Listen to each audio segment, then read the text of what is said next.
एक कैमरा वाले सेट कर कर जरा बैठ जाए सब लोग। अरे लास्ट तक नजर पहुंचे भैया, मैं यहीं रहने वाला हूं, प्लीज।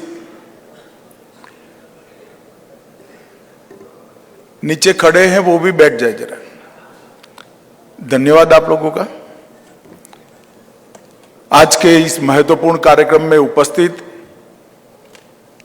महाराष्ट्र के सम्माननीय मुख्यमंत्री श्रीमान एकनाथ शिंदे जी, मेरे मित्र और महाराष्ट्र के उप मुख्यमंत्री भाई देवेंद्र फडणवीस जी, डॉक्टर भागवत किशनराव कराड, केंद्रीय वित्त मंत्री जी, चंद्रकांत दादा पाटिल, माननीय उच्च और टेक्निकल शिक्षा मंत्री महाराष्ट्र सरकार, अतुल सावे, सहकारिता मंत्री महाराष्ट्र सरकार, श्री राधाकृष्ण विखे पाटिल जी, मंत्री महाराष्ट्र सरकार, श्री प्रवीण देरेकर जी, आज जिनके निमंत्रण के आधार पर मैं सबके बीच में उपस्थित हूं, सकाल मीडिया ग्रुप के अध्यक्ष श्रीमान प्रताप राव पवार जी, श्री राम पवार जी, प्रधान संपादक और डायरेक्टर सकाल मीडिया ग्रुप, और आज के कार्यक्रम में यहां आए हुए सहकारी क्षेत्र के अलग अलग क्षेत्र के सभी सहकारी कार्यकर्ता भाइयों बहनों, आप सभी को नमस्कार। सबसे पहले तो मैं महाशिवरात्रि की आप सभी को बहुत बहुत शुभकामनाएं देता हूं। और आज सकाल ग्रुप के द्वारा सहकारिता विषय पर यहां एक 2 दिन का चर्चा सत्रों से भरा आयोजन किया है। इसके समारोह में मैं उपस्थित हूं। श्री राम पवार जी ने चर्चा में जो बातें उभर कर आई, इसको मुझे लिखित स्वरूप में भी दिया है और मंच पर से भी उन्होंने उसमें से कुछ बिंदुओं का जिक्र किया, उल्लेख किया। मैं आप सभी को आश्वासन देना चाहता हूं कि जितना कुछ हो पड़ेगा, ज्यादा से ज्यादा नरेंद्र मोदी सरकार सहकारिता के प्रश्नों को समाधान के लिए करेगी। मित्रों, जब आज यहां मैं आया हूं तब छत्रपति शिवाजी महाराज, लोकमान्य तिलक, महात्मा फूले, सावित्रीबाई फूले, डॉक्टर अंबेडकर और विठलराव विखे पाटिल की ये भूमि को मैं मन से प्रणाम कर कर मेरी बात की शुरुआत करना चाहता हूं। हम सब जानते हैं आज सहकारिता क्षेत्र में कुछ गिने चुने राज्य अच्छा कर रहे हैं, उसमें से एक महाराष्ट्र है। और यहां सहकारिता सालों पुरानी है। राजर्षि छत्रपति साहू जी महाराजों ने काश्तकारों के लिए एक सहकारी संस्था का निर्माण किया और सहकारी बैंक की भी शुरुआत 100 साल के पहले करी थी। उसके भी पहले कोऑपरेटिव ये महाराष्ट्र का स्वभाव रहा है और महाराष्ट्र ने कोऑपरेटिव के क्षेत्र में सबसे अच्छे काम करने वाले राज्यों में से एक राज्य बनने की ख्याति पूरे देश भर में महाराष्ट्र के कोऑपरेटिव कार्यकर्ताओं ने प्राप्त की है। पूरे देश भर में सहकारिता की नींव डालने वाले 4 लोगों के नाम दें तो इसमें विठलराव विखे पाटिल, धनंजय राव गाडगिल, श्री वैकुंठ भाई मेहता और गुजरात में अमूल की स्थापना करने वाले त्रिभुवन भाई पटेल। ये सभी लोग पुराने मुंबई राज्य के कभी न कभी रहने वाले लोग थे और यहीं से सहकारिता को पूरे देश भर के अंदर, हालांकि कर्नाटक, बंगाल और तमिलनाडु में भी सहकारिता एक सदी पुराना आंदोलन है, मगर जो बड़ा योगदान रहा, जिस गति के साथ, तेजी के साथ और ग्रासरूट लेवल तक सहकारिता को पहुंचाया, उसमें से एक महाराष्ट्र राज्य है। मित्रों, आज जब मैं यहां आया हूं, आप सामने, सबके सामने इसलिए उपस्थित हूं, मैं भी सहकारिता से जुड़ा हुआ कार्यकर्ता रहा हूं।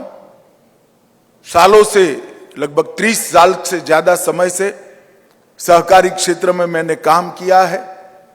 सबकी मांग सालों से हुआ करती थी कि सहकारिता मंत्रालय को कृषि मंत्रालय से अलग किया जाए, क्योंकि इतना महत्वपूर्ण विभाग है जिसको सिर्फ एक जॉइंट सेक्रेटरी हेड करे वो कभी भी नहीं चल सकता, मगर नहीं हो पाता था। 19 के बाद नरेंद्र मोदी सरकार ने तय किया, देश के प्रधानमंत्री जी ने निर्णय किया कि नए सहकारिता मंत्रालय की स्थापना की जाए, तभी सहकारिता के सारे प्रश्नों पर फोकस हो पाएगा। और मेरा सौभाग्य है कि देश का सबसे पहला सहकारिता मंत्री बनने का भाग्य मेरा ही आया और मैं आज आप सबके सामने उपस्थित हूं। हमारे संविधान निर्माताओं ने सहकारिता को केंद्र और राज्य दोनों के कार्यक्षेत्र में जरूर रखा है, मगर मुख्यत्वे सहकारिता राज्यों का विषय है। सहकारी क्षेत्र की मल्टी स्टेट कोऑपरेटिव सोसाइटी जो है उसको केंद्र का सब्जेक्ट बनाया गया है, क्योंकि उनका कार्य क्षेत्र एक राज्य से बड़ा है। आज किसी भी अर्थशास्त्री से चर्चा करते हैं और कोऑपरेटिव की बात करते हैं तो थोड़ा चेहरा इधर उधर करके कहते हैं इससे क्या होगा। मैं आज सभी लोगों को बताना चाहता हूं कि भारत का चीनी उत्पादन का 31% उत्पादन आज भी सहकारी चीनी मिलों से होता है, 31%।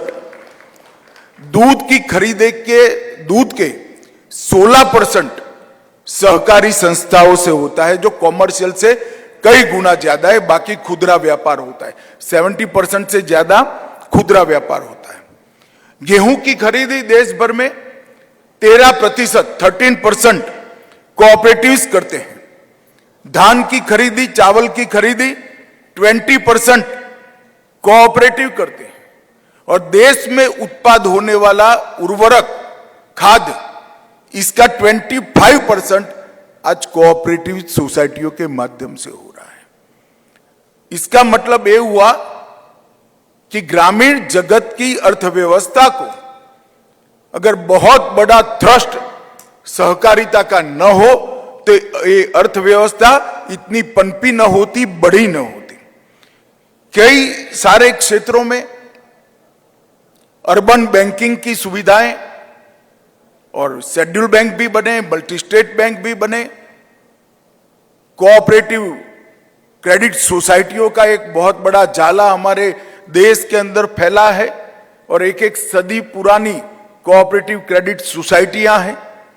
एक सदी, 125 साल पुरानी अर्बन कोऑपरेटिव बैंक्स भी हैं।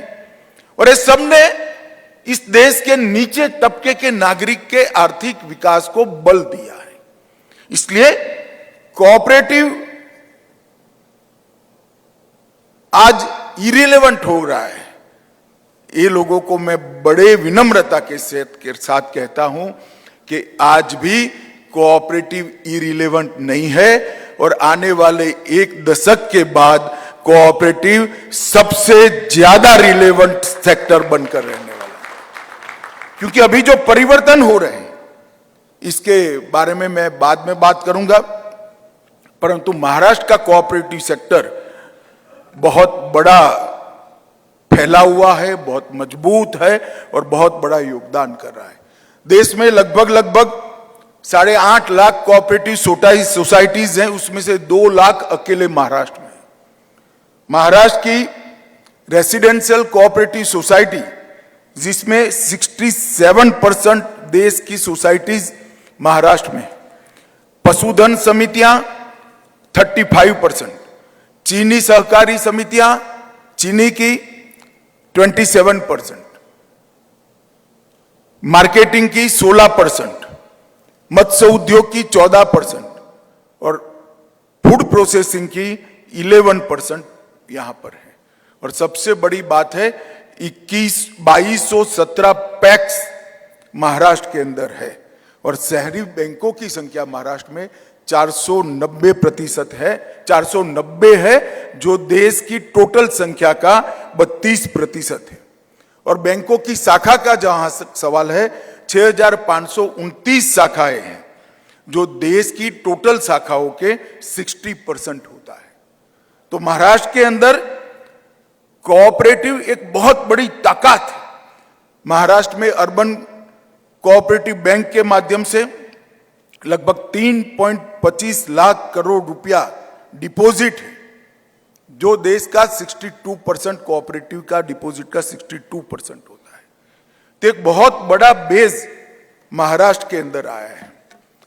मैं जो समस्या की बात करी है श्री राम जी ने, इसके बारे में बाद में बात करूंगा, मगर मोदी जी ने एक बड़े विजन के साथ सहकार से समृद्धि, देश के ग्रामीण क्षेत्र की, देश के सेमी अर्बन क्षेत्र की और देश के अर्बन क्षेत्र की समृद्धि कोऑपरेटिव के माध्यम से और बढ़ाई जाए, इस उद्देश्य से कोऑपरेटिव मंत्रालय का गठन किया। उसके बाद हमने कोऑपरेटिव के दृष्टि से देश का पूरा एक मैपिंग किया है, डेवलप स्टेट्स, डेवलपिंग स्टेट्स और अंडर डेवलप्ड स्टेट्स, और इसको अलग तरीके से एक सेक्टर की समस्याओं को सुलझाने के लिए हमने प्रयास किया है। मित्रों, एक जमाने में डेवलपमेंट के लिए एक सूत्र था मास प्रोडक्शन का, मगर 160 करोड़ की आबादी वाले इस देश में सिर्फ मास प्रोडक्शन से नहीं होगा, मास प्रोडक्शन बाय मासिस, ये सूत्र जब तक स्वीकार नहीं करेंगे तब तक हमारी बेरोजगारी की समस्या और लोगों को आर्थिक रूप से मजबूत करने की समस्या का समाधान नहीं हो सकता। मास प्रोडक्शन जरूरी है, मगर इतना ही जरूरी प्रोडक्शन बाय मासिस, बहुत सारे ज्यादा लोग मिलकर उत्पादन के क्षेत्र में जुड़े और बहुत बड़ा उत्पादन करें, यह भी इतना ही जरूरी है। एक प्रकार से हमने इस दिशा में बहुत बड़ा एफर्ट्स कर आगे बढ़ा है। मित्रों, मैं कुछ प्रमुख चीजें हुई है वो जरूर बताना चाहूंगा, क्योंकि जब तक आप इसको नीचे परकोलेट नहीं करोगे, सहकारिता क्षेत्र का आत्मविश्वास नहीं बढ़ेगा। सबसे पहले यहां पर बहुत सारी समस्या है कई, मगर जब तक कोऑपरेटिव में बेसिक प्राइमरी सोसाइटी को मजबूत नहीं करते हैं, कोऑपरेटिव मजबूत नहीं होती। तो बेसिक प्राइमरी सोसाइटी कितनी आती है? तो एक पैक्स आएगी जो कृषि में ऋण देने का काम करेगी, इसके बाद में ग्रामीण डेयरी आएगी जो उसके बाद में जिला डेयरी से जुड़ती है और फेडरेशन से जुड़ती है, उसके बाद में अर्बन कोऑपरेटिव बैंक्स आएंगे, पैक्स के ऊपर डिस्ट्रिक्ट कोऑपरेटिव बैंक आएंगे, स्टेट कोऑपरेटिव बैंक आएंगे और नाबार्ड तक लिंक होंगे। तो हमने सबसे पहले पैक्स को मजबूत करने का काम किया। 63,000 करोड़ रुपए से व्यय से पूरे पैक्स, जितने भी 63,000 काम करने वाले पैक्स है, प्राइमरी एग्रीकल्चर सोसाइटीज है, उसका कंप्यूटराइजेशन करने का काम निर्णय नरेंद्र मोदी सरकार ने किया और ये काम द्रुत गति से, स्पीड से चालू हो गया। ये होते ही सारे देश भर के 63,000 पैक्स एक ही सॉफ्टवेयर से चलेंगे। वो सीधा डिस्ट्रिक्ट कोऑपरेटिव बैंक से जुड़ेंगे, district cooperative bank state bank से जुड़ेगी, स्टेट कोऑपरेटिव बैंक से, और स्टेट कोऑपरेटिव बैंक नाबार्ड से जुड़ेगी, और पैक्स का ऑडिट ऑनलाइन हो पाए, इस प्रकार के सॉफ्टवेयर की निर्मित की है। इसके साथ साथ हमने पैक्स के नए बायलॉज, मॉडल बायलॉज बना के राज्य सरकारों को भेजा। मैं एकनाथ जी शिंदे और सावे जी को विनंती करना चाहूंगा कि महाराष्ट्र ने तो इसमें तुरंत ही इनिशिएटिव लेना चाहिए। ये जो नए बायलॉज हमने भेजे हैं उसको ऑनलाइन भी रखा था, इस पर व्यापक चर्चा हुई है। ये बायलॉज के अंदर पैक्स अब सिर्फ कृषि धिराण का काम नहीं करेंगे, पैक्स सीएससी का भी काम करेंगे। केंद्र सरकार और राज्य सरकार की 300 योजनाओं की डिलीवरी गांव में करने का पैक्स करेगा। किसी किसान को 7 बार का उतारा चाहिए तो वो पैक्स से मिल जाएगा। जन्म का रजिस्ट्रेशन कराना है, पैक्स कर देगा, मृत्यु का रजिस्ट्रेशन कराना है पैक्स कर देगा, गांव में बैंक नहीं है, आपके बैंक अकाउंट से पैसा उठाना है तो बैंक मित्र का काम भी पैक्स करेगा, भंडारण का काम, स्टोरेज का काम भी पैक्स करेगा, गैस की एजेंसी भी पैक्स ले पाएगा। इसके साथ साथ नल से जल का जो काम हो रहा है, इसके जल वितरण और मेंटेनेंस का काम भी पैक्स कर पाएगा। ढेर सारे कामों को पैक्स के अंदर जोड़ने का काम किया है। और हमारे यहां सबसे बड़ी तकलीफ थी कि पैक्स वायबल नहीं होते थे। वायबल इसीलिए नहीं होते थे कि पहले तो पैक्स अपना मुनाफा तय कर सकता था, मगर अब नाबार्ड ने गाइडलाइन इश्यू कर दी, एग्रीकल्चर फाइनेंस में आप 0.5% से ज्यादा रख नहीं सकते हो, 1% से ज्यादा रख नहीं सकते हो, 0% फाइनेंस शुरू हो गए तो पैक्स का खर्चा कहां से निकलेगा। तो पैक्स को वायबल बनाने के लिए पैक्स जो एग्रीकल्चर फाइनेंस का काम करेगा, डेयरी जो डेयरी के साथ जुड़ेगी और पशुधन जिनके पास है उनका दूध का संग्रह करके डिस्ट्रिक्ट डेयरी को भेजेगी, और मत्स्य उत्पादन वाली कोऑपरेटिव, ये तीनों एक ही संविधान के अंदर ये मल्टी डायमेंशनल पैक का जो मॉडल बायलॉज बनाया है इसके साथ जुड़कर ये पैक्स को वायबल बनाएंगे। और इसके अलावा पैक्स के साथ 30 प्रकार के अलग अलग काम भी हमने जोड़ दिए हैं जो पैक्स को वायबल बनाएंगे। अब पैक्स को वायबल बना के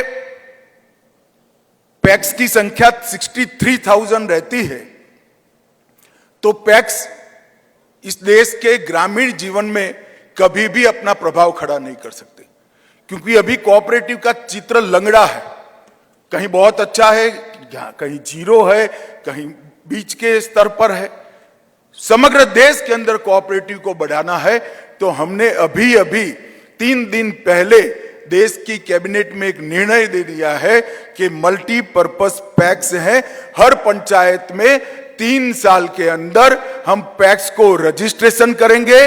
2 लाख नए पैक्स भारत सरकार राज्य सरकार को साथ में लेकर नए बनाएंगे। अब 65,000 पैक्स बने हुए हैं और 2 लाख पैक्स नए बनेंगे तो देश की हर पंचायत पैक्स से युक्त हो जाएगी। अभी सबसे बड़ा हर्डल क्या है, क्यों पैक्स नहीं बढ़ते हैं?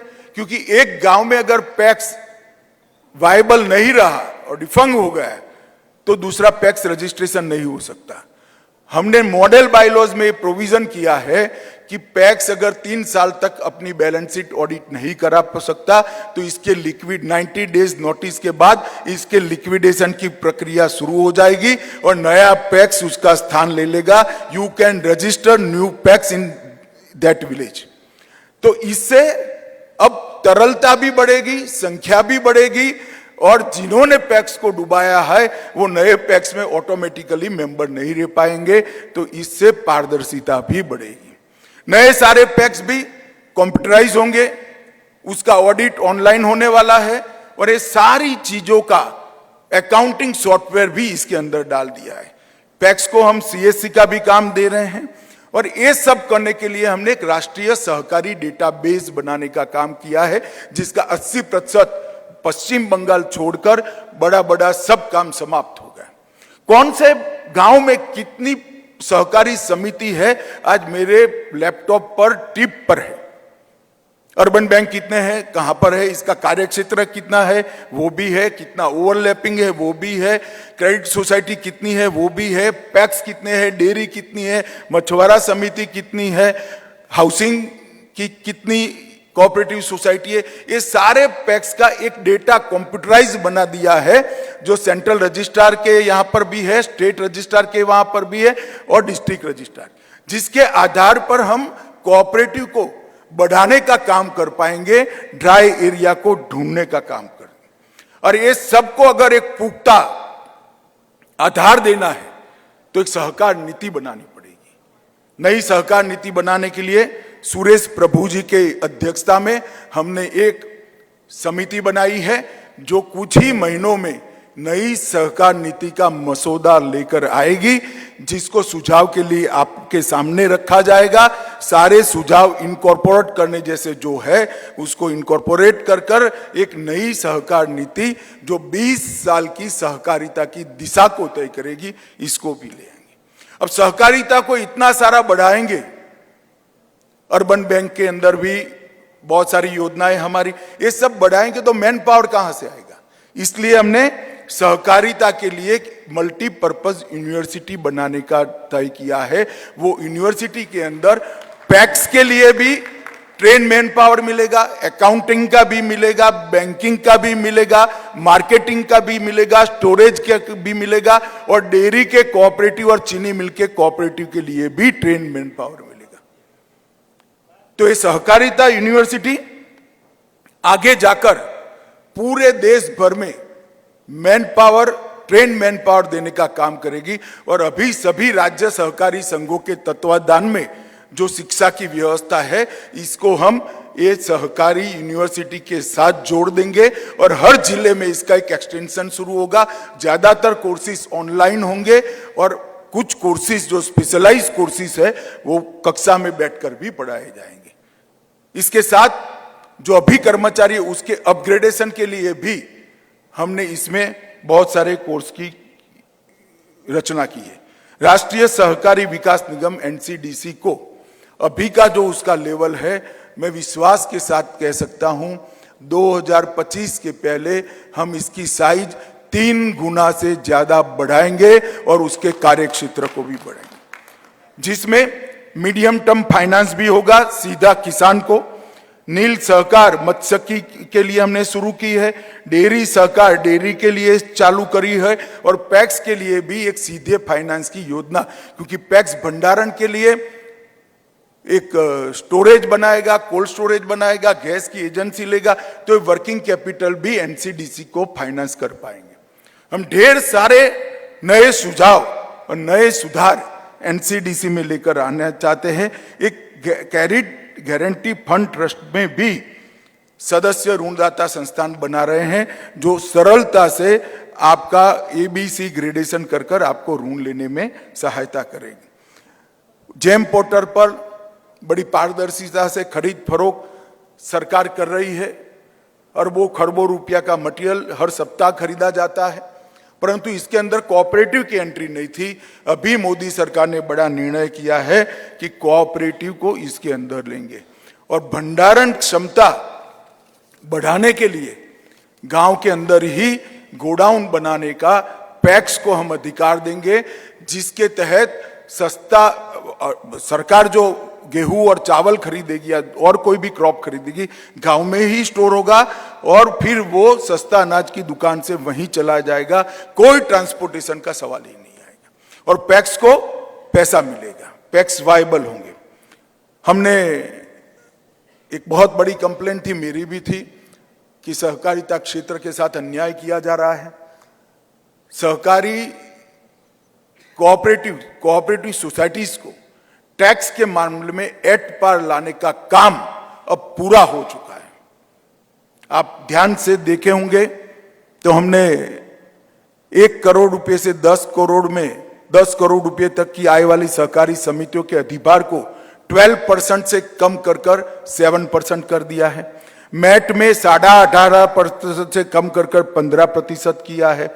अब जितने भी मैन्युफैक्चरिंग के क्षेत्र में पैक्स आएंगे उसके टैक्स को 33% से कम कर 17% पर लाने का काम इस बजट में नरेंद्र मोदी सरकार ने किया है। आयकर अधिनियम की धारा 269 एसटी के तहत राहत देने के लिए भी स्पष्टीकरण जारी किया गया है और इसके साथ साथ पैक्स और क्रेडिट कृषि रिलेटेड क्रेडिट सोसाइटी और डेयरियों की नकद जमा राशियों को 10,000 तक सीमित था, उसको 10,000 से बढ़ाकर 2 लाख रुपया प्रति सदस्य करने का काम किया है। पहले इस पर टैक्स लग जाता था, अब आप 2 लाख रुपया तक एक सदस्य से जमा कर सकते हैं।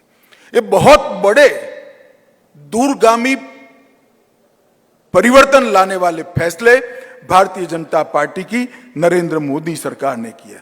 स्रोत पर कटौती, एट सोर्स जो काटा जाता था 1 करोड़ रुपए से बढ़ाकर 3 करोड़ रुपया हर साल का कर दिया गया है और सबसे बड़ी राहत चीनी सहकारी मिलों को देने का काम किया है। गन्ने का मूल्यों के भुगतान पर जो अतिरिक्त आयकर देना पड़ता था, इसको फ्यूचर के लिए तो पहले ही हम माफ कर चुके थे।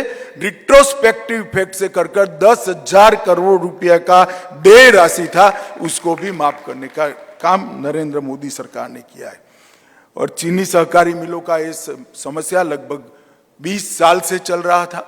मैंने फाइल देखा है, बहुत बार हमारे सहकारी कार्यकर्ताओं ने प्रयास किया मगर विफलता मिली थी। इस बार नरेंद्र भाई ने बहुत बड़ा हृदय रखकर 10,000 करोड़ का रिट्रोस्पेक्टिव इफेक्ट से टैक्स सुधार किया है। नॉर्मली इनकम टैक्स का सुधार कभी रिट्रोस्पेक्टिव इफेक्ट से नहीं होता है।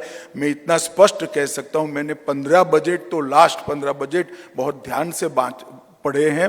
पहली बार रिट्रोस्पेक्टिव इफेक्ट से टैक्स में किसी को फायदा मिला है तो कोऑपरेटिव चीनी मिलों को मिला है। ये वास्तविकता हमने क्या। इसके साथ साथ हमने 3 नई multi state cooperative society Amul के तर्ज पर भारत सरकार बनाने जा रही है, जिसमें बीज उत्पादन कोई भी 2.5 एकड़ का किसान करना चाहता है तो वो कोऑपरेटिव के माध्यम से कर पाएगा। अब ऐसी कोई जरूरत नहीं कि आपके पास 10 हेक्टेयर मिनिमम भूमि हो। 2.5 एकड़ का किसान भी अब बीज उत्पादन कर पाएगा और उसका बीज एक ही ब्रांड के लिए भारत ब्रांड के तहत एक कोऑपरेटिव सोसाइटी ले लेगी और इसका मुनाफा सिर्फ 1% मुनाफे में से रखकर पूरा का पूरा मुनाफा पैक्स के माध्यम से वो छोटे किसान के पास पहुंच जाएगा। इसके साथ साथ ऑर्गेनिक प्रोडक्ट बहुत बढ़ रहे हैं। ऑर्गेनिक प्रोडक्ट खेती तो बढ़ रही है मगर प्रोडक्ट का दाम नहीं मिलता है और अगर ऐसे ही चला तो जाली ऑर्गेनिक प्रोडक्ट बेचने वाले ऑर्गेनिक की क्रेडिबिलिटी को खत्म कर देंगे। इसलिए एक multi state cooperative organic society बनाएंगे जो भूमि का भी परीक्षण करेगी, उत्पाद का भी परीक्षण करेगी, उसके पास से मटेरियल भी ले लेगी, एक ही ब्रांड नेम से विश्व के बाजार में बेचकर जो मुनाफा आएगा वो किसान को वापस देने का काम करेगी। इससे मेरी बात याद रखना, ऑर्गेनिक फार्मिंग वाले किसानों को बहुत बड़ा फायदा होने जा रहा है। ऑर्गेनिक खेती की भी बहुत बड़ी बढ़ोतरी होगी। और अभी किसान को निर्यात करना है, एक्सपोर्ट करना है, तो किसान को एक्सपोर्ट करने के लिए कोई एक्सपोर्ट हाउस किसान को एंट्री नहीं करता है। उसके पास 16 टन माल तो होता नहीं, कंटेनर पैक नहीं है तो वो नहीं लेंगे। तो किसान व्यापारी को देता है, व्यापारी बड़े व्यापारी को देता है, बड़ा व्यापारी एक्सपोर्ट हाउस को देता है और मुनाफा एक्सपोर्ट हाउस के पास चला जाता है। हम एक कोऑपरेटिव बेस पर मल्टी स्टेट एक्सपोर्ट हाउस बनाने जा रहे हैं जो पैक्स के माध्यम से किसान का प्रोडक्ट सीधा ही ले लेगा और उसको एक्सपोर्ट करके इसका जो मुनाफा है वो पैक्स के माध्यम से किसान के बैंक अकाउंट में सीधा जमा हो जाएगा। छोटे से छोटा किसान अपना प्रोडक्ट दुबई के बाजार में अपनी सब्जी बेच पाए, इस प्रकार की व्यवस्था। पैक्स को एफपीओ का स्टेटस देने का काम भी नरेंद्र मोदी सरकार ने कर दिया है। अब पैक्स अपने आप को एफपीओ नाटे रजिस्टर कर सकते हैं। तो एफपीओ को आज जितने फायदे मिल रहे हैं आयकर के और वर्किंग कैपिटल के, सारे फायदे पैक्स को मिल पाएंगे, जिससे एफपीओ का काम हमारे 63,000 पैक्स अगर कर पाते हैं तो बहुत बड़ा काम। मित्रों, ये मैंने एग्रीकल्चर रिलेटेड जो हमारे कोऑपरेटिव है इसके लिए जो हमने किया है, इसके लिए मैं आज जैव इथेनॉल कार्यक्रम की भी जरूर बात करना चाहिए। यहाँ पर बहुत सारे गन्ना मिल से जुड़े हुए कोऑपरेटिव लीडर्स हैं और भारत सरकार ने तय किया है 2015 में कि हम 2025 तक 20% इथेनॉल पेट्रोल के अंदर मिक्स करेंगे और 2022 तक का एक मिड टर्म लक्ष्य रखा था कि नवंबर 2022 में 10% तक पहुंचेंगे। मैं आपको बताते हुए मुझे हर्ष हो रहा है कि नवंबर की जगह सितंबर एंड में हम 10% मिक्स करने का सफलता से काम समाप्त हो गए। आज 12% हो रहा है, बहुत बड़ी उपलब्धि है। एक और तो तेल के आयात कम होने से 10% कम हो गए। आप समझिए, 10% कम होने से हमारा व्यापार घाटा खत्म हुआ है। ये 10% किसके पॉकेट में गया? तो कोऑपरेटिव चीनी मिलों के पॉकेट में गया, इसके माध्यम से किसान के पॉकेट में गया। और इथेनॉल परियोजनाओं के निर्माण में 2 लाख करोड़ के निवेश तक 2 लाख करोड़ के निवेश तक सिर्फ 6% इंटरेस्ट आपको पे करना है। बैंक आपको 6% पर नया लोन देगी। ये बहुत बड़ा निर्णय नरेंद्र मोदी सरकार ने किया है और लगभग 41,500 करोड़ रुपए की विदेशी मुद्रा को हमने बचाया है। बहुत सारी सहकारी चीनी मिलें इससे वायबल हुई है और 41,500 करोड़ में से लगभग 40,600 करोड़ रुपया किसान की पॉकेट में वापस गया है। ये बहुत बड़ा काम हमने किया है। लगभग 10% मिक्सिंग से ही 27 लाख टन कार्बन उत्सर्जन में कमी आएगी। अब पर्यावरण की भी सोचिए, 27 लाख टन, और जिस दिन 20% हो जाएगा ये 41,000 करोड़ 80,000 करोड़ हो जाएगा और 27 लाख टन जो है वो 54 लाख टन कार्बन उत्सर्जन समाप्त होगा। अभी एक प्रश्न, ये हर्षवर्धन मेरा सर खा जाता है हमेशा, एक प्रश्न है कि इथेनॉल के लिए फाइनेंस नहीं मिलता है क्योंकि अभी हालत कुछ चीनी कोऑपरेटिव चीनी मिलों की खस्ता हालत है। पहले तो एनसीडीसी ने एक फैसला ले लिया, महाराष्ट्र की सारी चीनी मिलों को हम डायरेक्ट महाराष्ट्र सरकार के थ्रू फाइनेंस करेंगे और आरबीआई चीनी सेक्टर कोऑपरेटिव चीनी सेक्टर के नॉर्म्स को भी थोड़ा रिलैक्स कर उनको सरलता से ऋण मिल पाए, इस प्रकार की व्यवस्था करने जा रही है।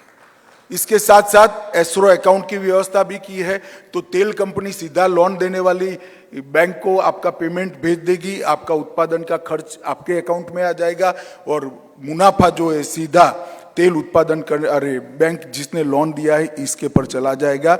और इथेनॉल पर जीएसटी जो 18% था उसको कम कर 5% कर दिया गया है, जिससे भी चीनी मिलों की वायबिलिटी में बहुत बड़ा फायदा होगा। मित्रों, बहुत सारे सेक्टर में हमने इनिशिएटिव लिए हैं। डेयरी में इनिशिएटिव लिए, मैंने बताया 2 लाख नई डेयरियां बनेगी। मछुआरा समिति के लिए समंदर में गहराई पर जाने कर बड़े जहाज उनको एनसीडीसी फाइनेंस करने की शुरुआत करी है। इसके चिलिंग प्लांट और इसके प्रोसेसिंग प्लांट भी एनसीडीसी के माध्यम से लगभग 23 दरखास्तें हमारे पास है, उसको भी हम स्ट्रेंथनिंग कर रहे हैं। और हर पैक्स को डेयरी, मछुआरा समिति जहां समंदर या बड़ा डैम है या बड़ा सरोवर है वहां पर, और पैक्स, ये तीनों को एक कर मजबूती के साथ ही आगे बढ़ेंगे। जहां तक क्रेडिट सोसाइटियों का, अर्बन बैंक का और डिस्ट्रिक्ट कोऑपरेटिव बैंक्स का सवाल है, काफ़ी कुछ करना अभी बाकी है। आरबीआई से हमारी सीरीज ऑफ मीटिंग हो गई है।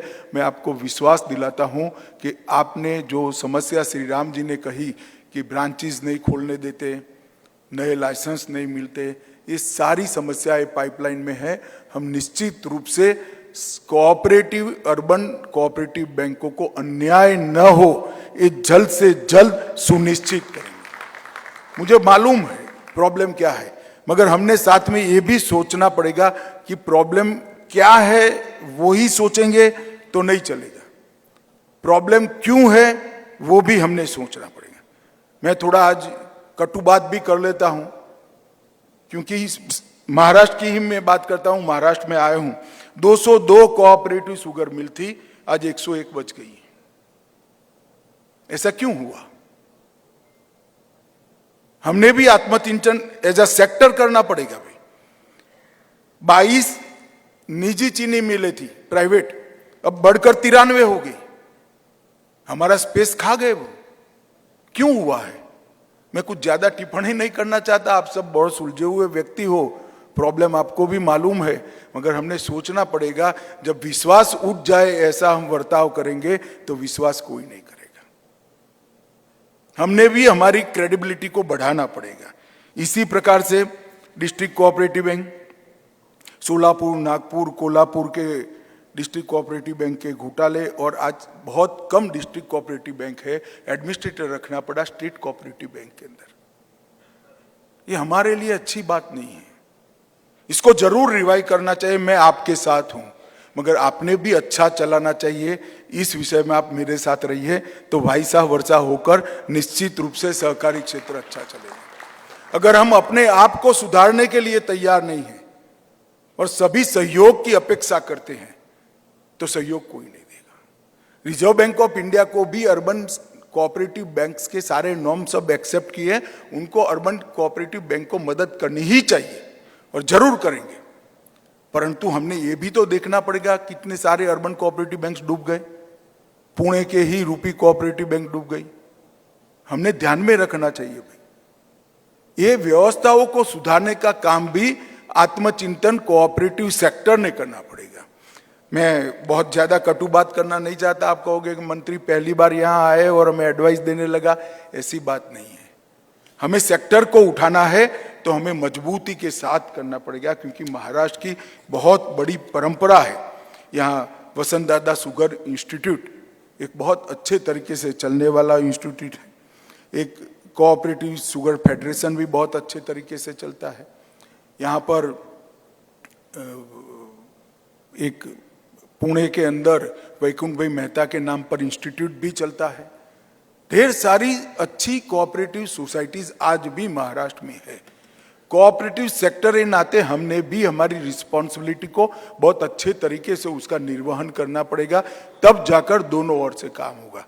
परंतु मैं आपको कोई कंडीशन लगाकर नहीं जाना चाहता। मैं इतना जरूर करना चाहता हूं, जो अच्छा नहीं चलाएंगे उनको अब मतदाता बदल देंगे, क्योंकि यहां चुनाव होता है।